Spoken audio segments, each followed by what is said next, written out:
Bonsoir, bonsoir à toutes et à tous. Vous m'entendez bien? Vous me voyez bien?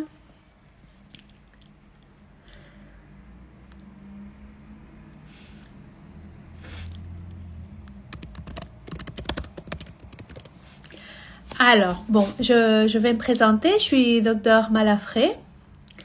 On va attendre quelques minutes puisque il manque encore une petite minute pour le 20h30, que c'est l'heure où on allait commencer le live. Bonjour. Et aujourd'hui, on va avoir le plaisir d'inviter à ce live à Stéphanie Tout-le-Monde, coach en fertilité. Alors, je vais l'inviter tout de suite puisqu'elle est déjà ici. Et bon, comme je vous disais, moi, je suis gynécologue. Bonjour Stéphanie, Bonjour. tu nous vois? Alors, moi, Tu oui, nous mais je ne vois? sais pas si vous me voyez. On te voit pas encore. Ah, Je- Bon, pendant qu'on arrange voilà, ces ça y petits est. soucis techniques, parfait, super rapide. Bon, bienvenue à ce live. Merci. Et bon, j'allais juste me présenter, te présenter, puisqu'on vient on vient de commencer là il y a une petite minute. Ok. Alors, si tu veux te présenter, après je vais expliquer aussi un petit peu pour moi. Et après, on peut commencer avec les questions les plus fréquentes. Ok, d'accord. Donc, alors, moi, je suis Stéphanie Tout-le-Monde. Je suis coach en fertilité depuis 6 ans, c'est-à-dire que je fais de l'accompagnement émotionnel à toutes les personnes qui sont en processus de reproduction assistée. Je suis française, mais j'habite à Barcelone euh, depuis 16 ans. Et je suis également maman de 2 enfants qui sont nés par FIV ici à Barcelone. Alors elles sont grandes, hein, mais les processus de reproduction assistée datent d'il y a quelques années, parce qu'elles ont 13 et 11 ans, enfin presque Wow. 11. Mais voilà, ça a changé ma vie évidemment. Et donc il y a 6 ans, je me suis réorientée pour faire de l'accompagnement émotionnel à tous les couples et toutes les femmes qui sont en protocole de fertilité. Bon, c'est vrai que de plus en plus, on est plus conscient, non, de l'importance des émotions pendant le parcours. Et bon, comme je disais, moi, je suis gynécologue à Institut Marquès à Barcelone et je m'occupe un peu des patientes francophones. Et bon, et je me rends compte aussi que à chaque fois, les patients, bon, ils ont plein de questions. Parfois, c'est pas facile de faire un parcours PMA, surtout quand ça marche pas du premier coup. Ouais. Et bon, quand on a préparé ce live, ben, avec les questions que je me trouve moi en consultation et celles qui nous ont envoyées, ben, on a la chance d'avoir Stéphanie tout le monde ici. Alors, on va profiter, mais surtout, on va parler des montagnes russes de la PMA, non? Parce que il y a des moments très difficiles à vivre, non? Il y a les émotions qui sont la colère, la tristesse. Alors, je ne sais pas comment est-ce qu'on peut faire pour gérer ces situations-là, parce que bon, moi, en tant que gynécologue, parfois, je peux aider, mais c'est vrai que j'ai pas tous les outils que peut-être tu peux avoir et que tu peux Mm. nous expliquer un petit peu. Ouais. Ah, c'est vrai, c'est vraiment le terme en fait, hein, les montagnes russes. C'est parce que c'est vraiment, on alterne bah, des émotions qui sont positives, comme la joie de créer une famille, l'espoir, l'impatience, avec bah, évidemment des émotions plus difficiles à vivre, que sont donc les échecs, la tristesse, la colère. Il y a énormément de culpabilité aussi, quelle que soit en fait la raison pour laquelle on a du mal, on doit avoir recours à un protocole de reproduction assistée, quelle que soit la raison. En fait, moi, je vois et j'observe dans tous les accompagnements que je fais qu'il y a toujours de la culpabilité. Oui. Et ça, c'est quelque chose qui est très, très, très présent. Il y a aussi beaucoup de perte de confiance en soi. Enfin, il y a plein de choses. En fait, c'est bah, c'est très émotionnel de toute façon de faire un enfant. Donc, il y a une charge émotionnelle extrêmement forte. Et aussi beaucoup parce que c'est souvent qu'on n'a pas une raison ou une explication à pourquoi ça marche Ouais, pas. oui. Et cette incertitude aussi, elle n'est pas facile à vivre, non? Du point de vue du patient, mais aussi du point de vue médical, c'est pas facile à transmettre une tranquillité, un espoir quand il n'y a pas une explication claire de pourquoi ça marche pas auquel Ouais. il faut attendre, où il faut refaire des examens, il faut revérifier quelque chose que peut-être on a déjà vérifié. Et Mm. finalement, c'est beaucoup de contrôle, beaucoup de stress, non? Ça a un impact quand même sur notre vie très important. Est-ce qu'il y a quelque Ouais. façon de limiter cet impact dans le jour à jour? Oui, moi je pense que, enfin, c'est difficile, mais moi je pense que le plus important en fait, c'est déjà de les accepter toutes ces émotions, parce que souvent en fait, ce qu'on fait aussi quand on est en protocole de reproduction assistée, c'est qu'on endosse notre armure de guerrière et on y va, Mm. on fonce, en mettant un peu un couvercle sur nos émotions, en leur disant non mais ça je peux gérer, il n'y a pas de problème. Et en fait, c'est à ce moment-là que les émotions, bah, elles sont un peu en ébullition sous le couvercle, et puis à un moment, bon, bah, elles explosent, quoi. Donc, la première chose, moi, je pense, qui est très importante, c'est déjà de savoir que vous n'êtes pas seul. C'est-à-dire que ces émotions-là, elles sont normales, elles sont très humaines, elles sont complètement justifiées. Il n'y a aucune honte à les avoir. Vous n'êtes pas la seule. Et ça, déjà, c'est très important de le dire. C'est-à-dire que Mm. souvent, on se sent très seul et on a l'impression, bah voilà, d'être trop émotionnel, d'être bon, bah non, en fait, c'est déjà la première chose. Oui, c'est clair, hein. Et bon, Et moi que du je coup, travaille, ouais, non, vas-y, j'allais vas-y. dire que moi que je travaille à Barcelone, non, que finalement je fais plein de traitements dans la distance.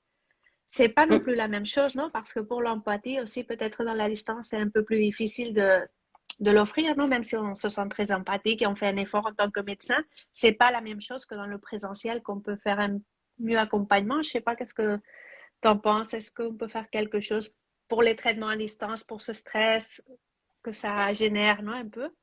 Bah, moi, je pense que déjà, d'un point de vue médecin et équipe médicale, c'est super important de bien communiquer sur toutes les étapes. Et je pense que quand une personne est bien informée, le stress est déjà moins Oui, présent. C'est-à-dire une des manières de gérer son stress, c'est déjà d'avoir l'information. Parce que très souvent, comme tu disais tout à l'heure, il y a beaucoup d'incertitudes par rapport aux raisons, mais il y a aussi beaucoup d'incertitudes par rapport au protocole. Et donc moi, je dirais qu'il y a deux choses. De la part des médecins, tout à fait. communiquer, expliquer qu'est-ce qui va se passer, à quel moment, comment ça va se passer, qu'est-ce que vous allez faire, à quel moment vous allez faire l'injection, comment Ouais. vous allez la faire, etc. Et du côté des patientes, poser toutes les questions. C'est-à-dire que il faut pas qu'il y ait un seul doute qui reste en suspens. Ouais. Et j'ai tendance à dire que les médecins sont là pour ça, c'est leur travail. Oui, moi je pense que et je suis très contente non, d'être à Institut Marquès où on fait vraiment un suivi personnalisé, non? Que c'est moi la Ouais. responsable du dossier du début jusqu'à la fin, avec mon équipe qui est francophone à 100%. Je pense que communiquer avec la langue maternelle, c'est quand même beaucoup plus rassurant pour Ouais, parce que ce sont des sujets quand même qui sont délicats. ouais. Et aussi, je sais pas, je pense par exemple à l'embryoscope, non? Quand on partage les images, que ça fait un acte de transparence que bon, peut-être c'est pas nécessaire, mais c'est vrai que je pense que les patientes, elles apprécient de savoir jour à Bien jour, sûr, ouais. d'avoir Mm. l'information Ouais, tous les jours, non? Qu'elles peuvent partager les images avec nous ouais. directement. Parce que je pense qu'il y a quelque chose qui est très douloureux aussi dans ces protocoles-là, mine de rien, c'est qu'on n'a pas le contrôle. Oui, Donc on sait pas, d'abord on n'a pas le contrôle des traitements et on n'a pas le contrôle de notre corps à 100%. Et puis on ne sait pas si ça va marcher ou pas. Donc il y a beaucoup de choses qui ne sont plus dans notre contrôle. Et très souvent, surtout nous les femmes, on a tendance à vouloir contrôler. On a ouais, tendance à vouloir tout à décider, fait. planifier, contrôler. Et ça, c'est extrêmement difficile parce qu'on n'a pas le contrôle en PMA. Ouais. Et Et surtout, les femmes de nos jours, non, qu'on veut toujours réussir et on travaille. Et surtout quand on fait des traitements de PMA, surtout c'est parce on s'est développé professionnellement parfois et on ouais, a réussi au travail, on est habitué à tout réussir, entre guillemets ouais, un peu. ouais. Bah, on est habitué à mettre en place des projets qui dépendent essentiellement de nous. Exactement. Oui, ça, on le Et voit là, en c'est plus le cas. consultation aussi. Et bon, c'est ce que Donc je on dis. parle, ouais, on parle Non, toujours du lâcher prise. Il est compliqué le lâcher prise, mais et, d'accepter qu'on n'est pas en contrôle de tout, c'est déjà, et d'être en confiance, je pense, non? Il y a tellement ouais, et d'être en d'incertitudes autour confiance. que les gens ne pas se méfier du médecin qui vous suit, du biologiste. C'est-à-dire, c'est une étape quand même que c'est comme si on est en confiance et on se sent bien suivi et tout, ça rassure beaucoup. Bon, Ouais, la communication, non, en fait, c'est le point ouais, ouais. Et important. ça, c'est super important, effectivement, que de se sentir en confiance avec son équipe médicale et s'il y a des doutes ou s'il y a des questions, de vraiment les verbaliser, Mm. et les éclaircir parce qu'en fait, vous êtes une équipe, quoi. Exactement. Et on Main dans travaille la main, ensemble. finalement, vous avez le même objectif Oui, et c'est important qu'il y ait de la communication, oui. La main ne dans la serait-ce que main, pour je avoir pense que l'information. c'est Ouais. vraiment ça. Et j'allais te demander aussi, parce que bon, on le voit, non, parfois dans des patientes qui commencent avec un couple, que parfois c'est aussi un peu difficile à gérer, non, le couple, Mm. parce que bon, comme je disais, parfois c'est la faute à personne, mais on tient à culpabiliser ou à vivre. Bon, aussi, moi que j'ai fait un peu la sexologie aussi, c'est surtout quand on cherche un rapport avec cette idée fixe et tout, ça peut aussi entraîner des petits soucis dans le couple, tu penses? Oui, oui, bah oui, oui, bien sûr. Cette incertitude et puis ces montagnes russes émotionnelles, en plus, on les vit pas de la même manière. Les hommes et les femmes, on vit pas, ou deux femmes dans un couple, on vit pas de la même manière quand nous, on fait les injections et le partenaire ou la partenaire à Ouais, côté. Donc, on vit ouais. pas les choses de la même manière et c'est très, très important. C'est pour ça que c'est important d'abord d'identifier et d'accepter ses émotions. C'est-à-dire que dans ce qu'on disait tout à l'heure, comment gérer les émotions, en fait, Hmm. les accepter, c'est aussi les identifier, c'est mettre des mots dessus, de dire, OK, je suis triste, mais parce que c'est très important pour moi et j'y arrive pas. Je suis en colère parce que mon ou ma partenaire ne me comprend pas, ou je suis en colère parce qu'il y a quelqu'un qui a fait une remarque, ou je suis en colère parce que ça marche pas tout simplement et qu'il y a une injustice aussi terrible. Donc déjà, les accepter, les identifier et les verbaliser dans le couple. Ça, c'est super important. Et je pense qu'il y a quelque chose qui est important aussi, parce que tu parlais de culpabiliser ou et ça, c'est quelque chose qu'on dit beaucoup en gestion des conflits en général, de jamais parler de tu, c'est-à-dire de jamais dire tu me fais sentir comme ça ou tu n'as pas, Hmm. euh, tu ne ressens pas les choses comme moi ou tu as dit ça et c'est pas ça qu'il fallait dire. C'est super Hmm. important de verbaliser les choses à la première personne. Je Ouais. me sens de telle manière. C'est pas toi, c'est moi. Et ça, c'est déjà une manière de D'accord. partager son ressenti, de partager son vécu sans faire culpabiliser l'autre ou sans accuser Ouais. l'autre. Et Oui, c'est juste verbaliser les choses, dire moi je me sens comme ça. Et c'est aussi laisser l'espace à l'autre de dire bah moi je me sens pas comme ça ou moi aussi je ressens ça et puis je te l'ai peut-être pas bien exprimé, etc., etc. ouais. Donc oui, c'est sûr C'est... qu'il y a des impacts Oui, sur le couple qui sont très importants. oui, parce que parfois elles me disent, parfois, non, quel pourcentage c'est ma faute, quel pourcentage c'est la faute de l'ovocyte. Et c'est pas du tout comme ça en PMA, c'est toujours beaucoup plus compliqué. Et Bah on oui, oui, sait parce que jamais ouais, pourquoi ça marche pas. Mais parfois, c'est des choses qu'on peut pas expliquer, si c'est ni à ouais. cause d'une chose, ni à cause de l'autre chose. Mais il y a C'est aussi souvent parfois, multifactoriel en fait, non? bien sûr, sinon ça serait pas si compliqué, Bah oui, on réussirait plus sinon ça facilement. serait facile. Mais aussi, il y a l'entourage, non? L'entourage Ouais. qui est très important, non? Les personnes qui nous entourent, que parfois ils sont bienveillants et aussi, mais parfois, même moi, en tant que médecin ou en tant qu'ami, parfois je suis un peu maladroite. On peut dire des choses qui, sans vouloir, Mhm. sans y penser, mais parfois on dit des choses maladroites. Alors, comment est-ce qu'il faut réagir face à ces Mhm. remarques, non? Parce que bon, moi, je pense que parfois on n'y pense pas, on est habitué, non, à parler d'une façon et on ne tient pas compte de tout et on Mhm. peut se tromper. Mais je ne sais pas comment est-ce qu'il faudrait, est-ce qu'il y a un conseil pour aider aux couples ou aux femmes qui sont sous traitement pour réagir à ces remarques que parfois elles sont un peu maladroites ou qui peuvent gêner, non? Des questions, quand est-ce que tu auras le bébé? Un peu Mhm. comme ça. Mhm. Bah, je pense que là, il s'agit il y a deux choses. Il y a éduquer un peu l'entourage autour de nous. Euh, Par exemple, ça peut être verbaliser les choses, encore une fois. C'est-à-dire que on peut à qui est-ce qu'on doit le dire, à qui est-ce qu'on doit pas le dire, est-ce qu'on doit en parler, est-ce qu'on doit pas en parler. Il faut déjà choisir, enfin, identifier les personnes à qui on a envie ou besoin de le dire, identifier ce qu'on attend de cette personne. J'attends qu'elle me soutienne, j'attends qu'elle me fasse rire, j'attends qu'elle me change les idées, etc. Et pouvoir le verbaliser aux gens, c'est-à-dire dire, bah voilà, je suis en train de faire un don d'ovocytes, par exemple. Je n'ai pas forcément envie que tu me poses de questions sur le sujet parce que c'est quelque chose de douloureux. Je t'en parlerai si jamais j'en ai besoin. En attendant, j'ai vraiment besoin de toi pour me changer les idées ou pour, je sais pas, pour m'emmener faire du jogging ou des choses comme ça. Donc déjà, Ouais, verbaliser les attentes qu'on peut avoir par rapport aux autres quand c'est possible. ouais. Ensuite, gérer les remarques maladroites, là, c'est difficile. C'est difficile parce que les gens, en fait, ils n'ont pas forcément des mauvaises intentions.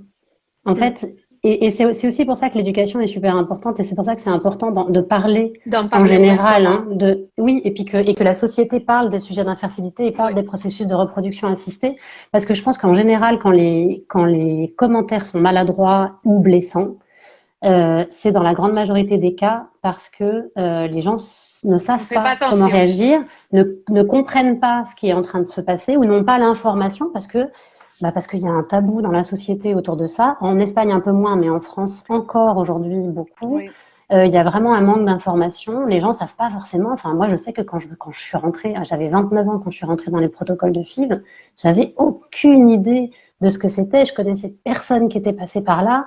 J'avais honte d'en parler. Il y avait un vrai silence autour de ça. Et je pense que si les gens avaient été plus éduqués, plus informés sur le oui, sujet, j'aurais eu peut-être moins de commentaires comme ça. oui. Surtout pour les patientes aussi françaises, par exemple, qui viennent à l'étranger, c'est pas facile non plus de Ouais, franchir. Maintenant, un peu moins, non, puisqu'il y a la loi qui a passé récemment et tout ça. Mais bon, je pense que c'était déjà changer de pays, c'est pas du tout facile quand on y pense. ouais, Simplement, en dehors de la PMA, déjà, on va faire quelque chose à l'étranger, c'est compliqué.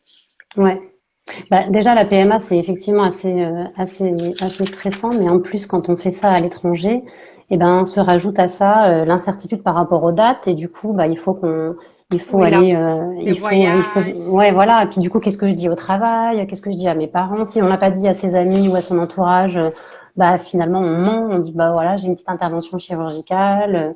Donc ça se rajoute effectivement le stress des traitements à l'étranger, ça se rajoute au stress déjà de la PMA, quoi. Mm. Et bon, quand on parle de l'étranger, on pense surtout aux dons, non? Que c'est peut-être une des Ouais, principales raisons de faire le voyage. ouais, Et bon, moi, je comprends bien quand j'ai des patientes que je leur explique qu'il faut passer à un don, que peut-être une des solutions, ça serait changer l'ovocyte ou changer le sperme ou qu'il faut faire appel à un don. C'est pas facile, non? C'est un cheminement qu'il faut faire aussi parce que mm, je leur dis toujours qu'elles vont se trouver plein de questions et mm, surtout qu'elles doivent avoir les outils un peu, non? Pour faire face aux questions, aux commentaires maladroits, un peu ouais, aux amis, à la famille, peut-être à l'enfant qui va venir. mm, Alors, est-ce que accepter la maternité par le don, c'est aussi un processus quand même qui est pas facile parfois? Bon, ça dépend ouais, des personnes, non? Mais bon, ouais. Là, c'est un vaste sujet qui demanderait d'y passer très oui, on pourrait longtemps, mais faire un oui, autre ouais, live. on pourrait faire un autre live dessus. Mais moi, je pense que effectivement, il y a des gens pour qui c'est plus naturel que pour d'autres. Il y a des gens qui passent plus facilement au don, mais je pense que dans tous les cas, il y a un processus quand même d'acceptation qui est pas évident. Et je pense que c'est important de faire un travail sur soi dans ces cas-là, accompagné ou pas, hein, mais de réfléchir à qu'est-ce que c'est que la maternité pour moi? Qu'est-ce que je vais apporter à mon enfant, même si je ne lui apporte pas mes gènes? Qu'est-ce que je vais lui apporter? Je vais lui apporter un cadre, je vais lui apporter des valeurs, je vais lui apporter de l'amour, évidemment. Je vais lui apporter mon sens de l'humour, je vais lui apporter ma détermination. Enfin, quelles sont les choses que, au-delà de la génétique, on peut apporter? Et puis penser à l'épigénétique aussi. Penser que en fait, Bien sûr, ça que ça c'est joue un assez, rôle. ouais, c'est assez dingue. Enfin, dis-moi ce que tu en penses. Mais moi, j'ai toujours entendu que un même embryon, quand Porté il est par deux implanté dans mamans. un utérus d'une femme X ou une femme Y, ça va pas donner le même bébé. Est-ce que c'est comme Exactement. ça? Oui, un peu c'est ça. On ne sait pas bien le mécanisme un peu, mais l'idée c'est que les gènes de la propre maman qui va porter le bébé vont faire que les gènes du bébé s'expriment différemment. Ouais. Alors, et en plus, je pense toujours aussi qu'il y a un peu toutes les neurones miroirs, non? Que jusqu'à 5 ans, les Oui, bébés c'est vont oui. copier, non? Et que Oui, le oui. sourire, les gestes, alors qu'il y a beaucoup plus de choses que la génétique purement Ouais. et que c'est très important d'être bien accompagné, non? Pour franchir ce pas quand c'est Mm. difficile. Et moi, j'aurais une question, c'est quand est-ce qu'il faut faire appel à un coach, non? Quand est-ce que pour la patiente, elle doit penser à dire, bon, j'y arrive pas, il faut que je sois un peu entourée, un peu plus soutenue. Et Est-ce ben qu'il y en a des fait, signes pour qu'elle pense ouais, à un coach? il y a plusieurs moments. Il y a plein de femmes. Je dis des femmes parce que moi, j'ai quasiment que des femmes Mhm. et que j'ai des couples parfois, alors des couples hétérosexuels ou des couples de femmes, mais globalement, j'ai quand même très souvent soit des femmes D'accord. seules, soit des femmes d'un couple, mais c'est celle Mhm. qui subit le protocole entre guillemets qui fait appel à moi. Il y en a qui contactent et ça peut être une bonne idée que justement quand on doit passer par une PMA en Espagne ou quand on doit passer par un don d'ovocytes, quand on doit prendre une décision qui est pas facile, faire une réflexion en amont et Mhm. et se préparer au protocole justement en pensant à l'avance à toutes ces questions-là. Donc notamment le don d'ovocytes. Il y a plein de femmes qui me contactent avant même de De contacter une partir. clinique, en fait, avant Mhm. même de contacter l'Institut Marquez ou une autre clinique, avant même de se lancer dedans. Il y a des femmes qui me contactent parce qu'elles ont besoin de faire cette réflexion en amont sur est-ce que c'est le bon choix pour moi aujourd'hui. Il y a beaucoup de femmes seules aussi, de femmes célibataires qui me contactent avant de se lancer dans un protocole de maternité en solo parce qu'elles ont besoin de s'approprier ce choix, de faire ce travail sur elles-mêmes, sur leurs valeurs, leur vision de la maternité et pourquoi est-ce que ce choix est le bon pour elles et surtout comment Mhm. est-ce qu'elles vont l'aborder par la suite. Donc ça peut être en amont, Mhm. et sinon, en protocole de PMA, moi je pense que quand on a du mal à gérer ses émotions, quand on sent qu'on est un peu isolé, Surpasser. ouais, quand ça devient trop émotionnel ou quand le stress prend un peu trop le dessus, euh, là c'est important quand on sent qu'on n'arrive pas à contrôler quoi. Mhm. Là, c'est important de faire appel. Ça peut être. Et là, il y a plein de choses possibles en fait. Hein. Évidemment, il y a le coaching de fertilité. Donc, le coaching que moi je propose, c'est vraiment de l'accompagnement émotionnel.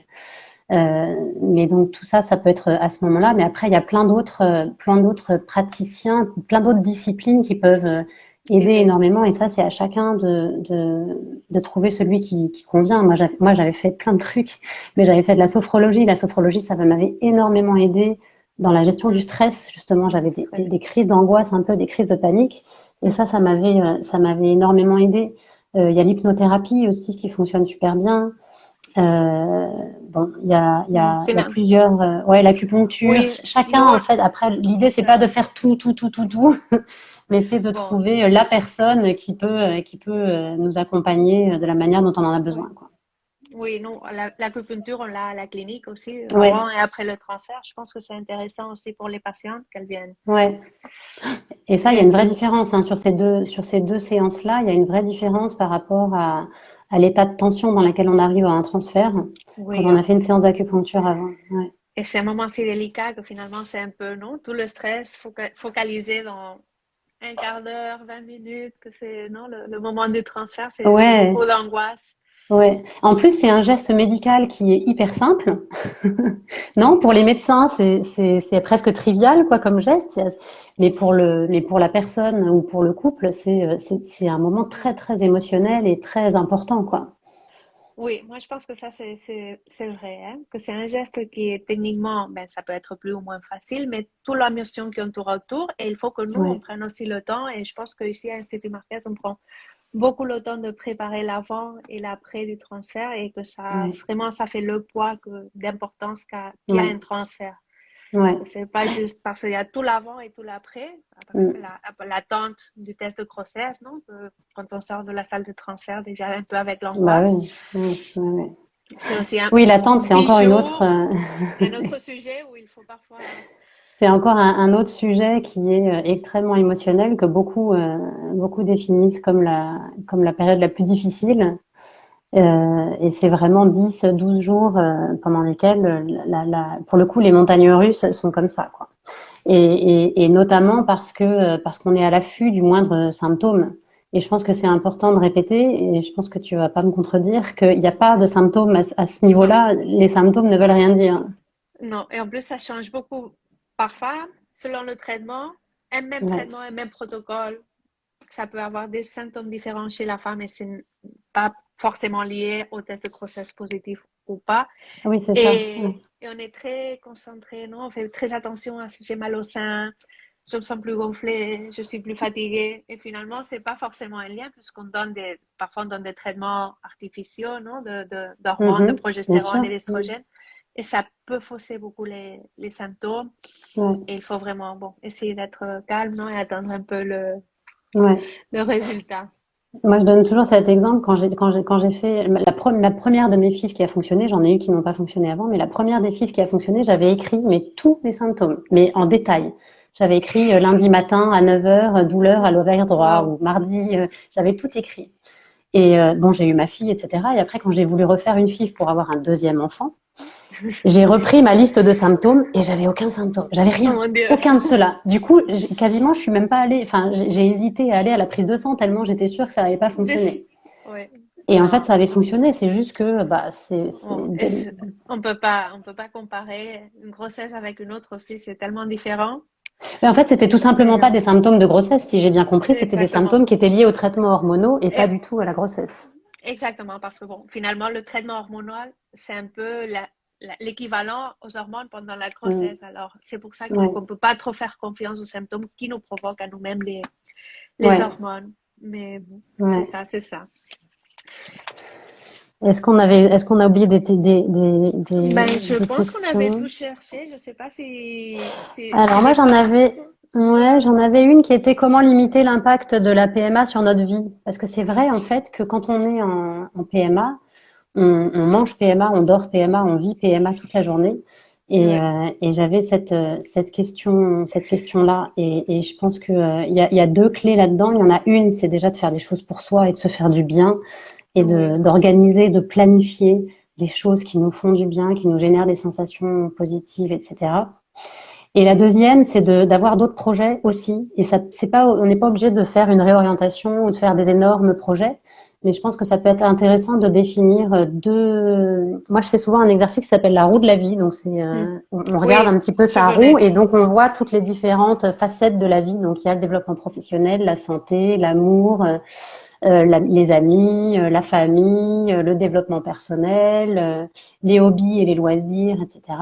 Et donc, ce que je demande en général, c'est la personne d'identifier deux facettes sur lesquelles elle a une Faut se satisfaction qui est projeter, non? moindre et de deux facettes qu'elle a envie d'améliorer, sur lesquelles elle a envie d'améliorer son ressenti et sa satisfaction globale, et de mettre en place une ou deux petites actions. C'est la somme des petites choses en fait qui fait qu'on arrive à aller mieux. C'est pas tout à coup, je suis pas contente de mon travail, donc tout à coup, bah, je vais tout laisser tomber, je vais passer à autre Ouais, chose.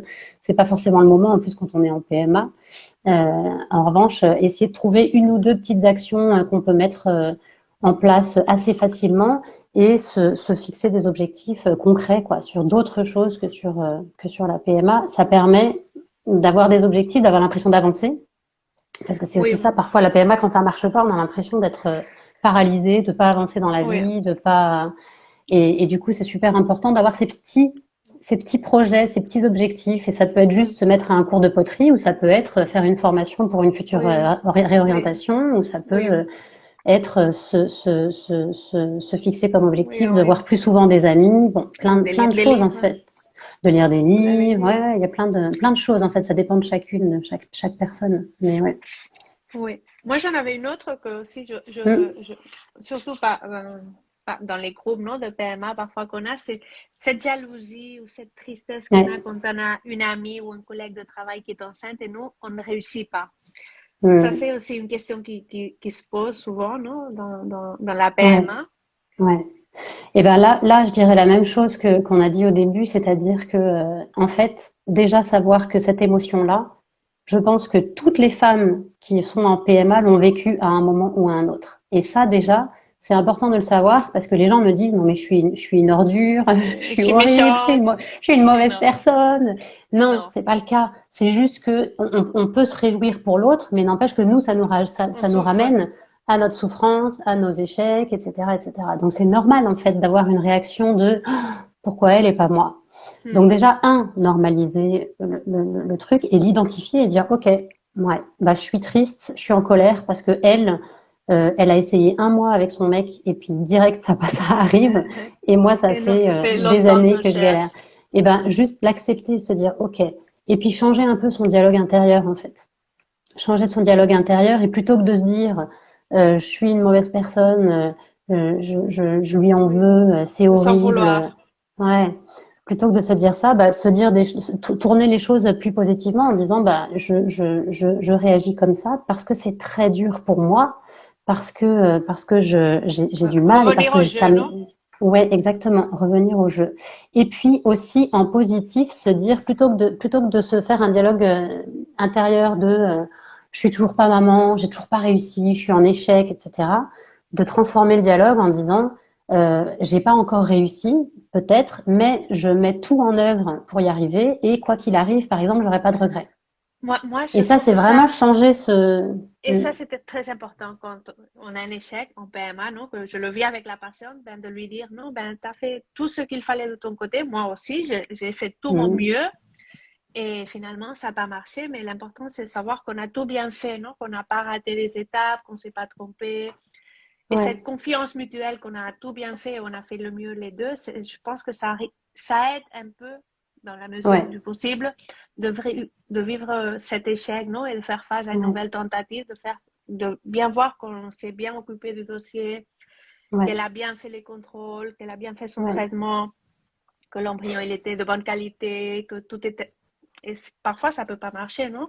Même en mm, ayant tout à notre faveur, mais comprendre ça et être sûr qu'on a fait notre mieux, je pense que ça aide un peu à vivre oui, oui, quand ça complètement. marche pas.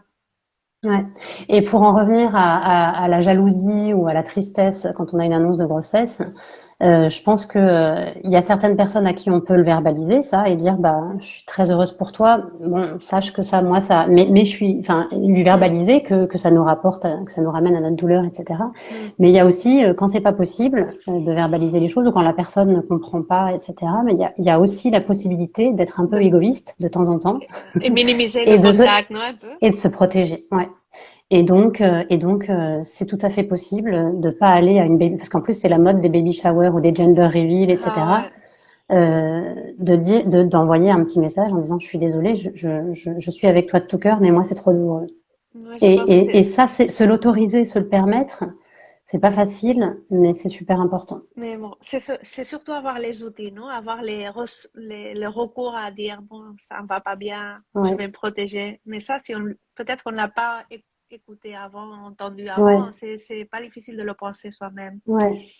Et puis on a toujours peur de blesser l'autre, etc. Mais moi je pense que si, encore une fois, si on en revient toujours au jeu et qu'on expose les choses telles qu'elles sont, Oui, sans accuser, sans, et ben la personne en fait, soit elle comprend pas, auquel cas, ben peut-être que ben, tant c'est pas pis, une tant super pis. amie et que Oui, peut-être que exactement. voilà, soit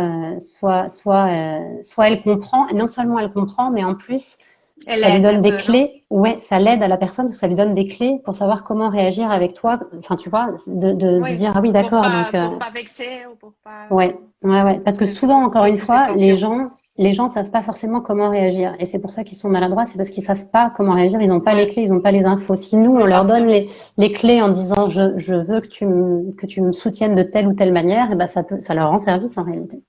oui, oui, oui. Ben, finalement, c'est ça, c'est partager l'information, le ressenti Mm. et communiquer, hein. Finalement, la clé, c'est la Ouais, communication. communiquer. Ouais. C'est tellement ça. Mais communiquer toujours en, jamais en accusant, toujours en revenant À à la soi, à ce positivité. ouais, et à ce qu'on ressent, ouais, ouais. Bon, ben, je Ouais. pense qu'on Et a après, fait. il y a d'autres petites choses sur, non, bah après, c'était des petites choses. Je crois qu'il y avait rien d'autre. Communiquer Non, avec je l'entourage, pense. ça, on l'a mis. Le couple, on Moi, j'ai l'a pas eu des questions, abordé. d'autres Ouais. questions, non. Non, après, je pense que un jour, on pourra parler sur le don d'ovocytes parce qu'il y Ouais. a aussi tellement Mhm. de questions par rapport à l'identité, à comment expliquer aux Ouais. enfants et Ouais, tout ouais. ça, qu'on pourra peut-être faire un autre live un autre jour. Mais je pense que pour Oui, le parce montagne il y a... russe, on a bien fait le tour. Ouais. Un peu, bon, c'est un Ouais, live, ouais, c'est s'il faut davantage d'informations, il ne faut pas hésiter ouais. à rechercher Ouais. Stéphanie. Mais je Non, pense que surtout, ce qui est très important, c'est d'accepter que ce qu'on ressent, c'est pas facile. Accepter qu'on peut avoir besoin de l'aide. Ça peut être un coach, mais encore une fois, il y a plein d'autres manières de se faire ouais. aider. Ça peut être un ami, ça peut être une connaissance qui est passée par là, ça peut être, mais il faut pas rester seul. Ça, c'est aussi super important dans les montagnes russes. Faut pas rester seul. Oui, pour revenir parce que ouais, à la parce base que un peu. faut revenir à la base et trouver des soutiens, quoi. Encore une fois, trouver des ressources et Mm. trouver des soutiens, parce que c'est très difficile à vivre seul. C'est lourd. Oui. Oui, oui, c'est lourd et c'est coûteux à tous les niveaux, au niveau économique, Ouais, émotionnel, voyage, travail. ouais, Et finalement, exactement. ça, c'est ça, que c'est tout, toutes les traitements de PMA sont toujours très compliqués.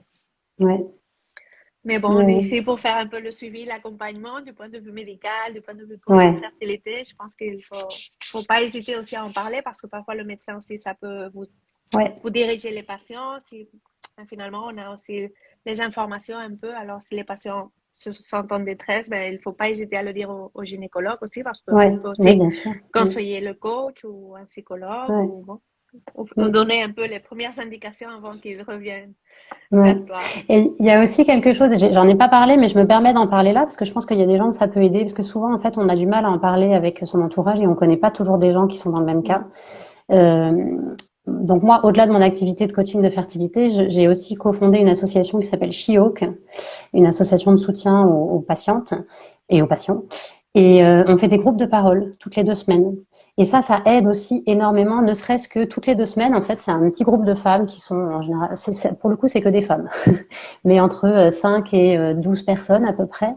Et toutes les 2 semaines en ligne, en français, on se retrouve et ça fait du bien aussi. Et Ça il y aide a des, beaucoup. il y a des super amitiés qui sont nées de ce groupe-là, mais même sans qu'il se développe une amitié comme ça, eh ben on se sent moins seul. Et ça, c'est très important aussi. Ouais. Moi, j'ai Donc, participé aussi dans des groupes comme ça ouais, pendant la pandémie, bon, pendant 2 années. ouais, ouais, Et je pense qu'il y a beaucoup de doutes ouais, que, qui semblent évidents, mais quand on les partage et toutes, on a le même doute.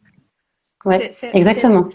C'est que c'est beaucoup plus facile à gérer. Ouais. D'ailleurs, c'est marrant parce que souvent, en fait, quand il y a quelqu'un qui dit quelque chose de son expérience, je vois une dizaine de têtes qui fait comme ça. C'est Et exactement elles ça. disent toutes, mais moi aussi, c'est pareil. Donc, Oui, c'est, oui, c'est parce que aussi une manière de normaliser toutes les émotions qu'on ressent justement et toutes les montagnes russes émotionnelles. hmm, Donc, voilà, si vous voulez plus d'informations sur les groupes de parole ou sur le coaching en général, bien mais en tout sûr. cas, ne restez pas seul, ouais, Oui. Bon, et c'est surtout les important. questions de la PMA et l'âge, ben, c'est un autre sujet par rapport à la technique, non? Mais Oui, il y a bon. une question là, ouais. Ouais. Oui, une femme à l'âge de 42 ans, la PMA, bon, Ben, il y a plein de techniques, ça dépend de beaucoup de choses. Mais bon, toujours, ouais. on va voir cas par cas, non? Pour voir comment est-ce qu'on peut aider. Oui, de toute façon, si jamais il y a des questions suite au live, enfin moi, ils peuvent Oui, m'écrire sans aucun souci un message privé, mais surtout, faut pas hésiter exact, à contacter l'Institut Marquez et à poser les exactement. questions. Mm. Et oui, on va bien. Et aussi, elles peuvent écrire. Et bon, sinon, il y a le mail de contact aussi pour prendre rendez-vous. Alors, on reste Mm. disponible pour vous. On Ok. est ici pour ça. Et bon, je te remercie beaucoup de ton temps, Merci à toutes tes toi explications. Je de pense m'avoir invité. on a tous beaucoup appris par rapport au coaching. Je pense que ça a été très intéressant pour fêter un peu ce jour de la femme qui approche. Oui, Et je pense que ouais, c'est un ouais, moment de sororité pour être un peu tous ouais, ensemble et aider à très faire ce important. parcours un peu plus léger, entre guillemets. Ouais, tout à fait. Ok. Bon, Bah, merci ben, beaucoup. merci beaucoup. Au revoir à Et puis tous bonne et soirée à tout le monde. Au bonne revoir. soirée.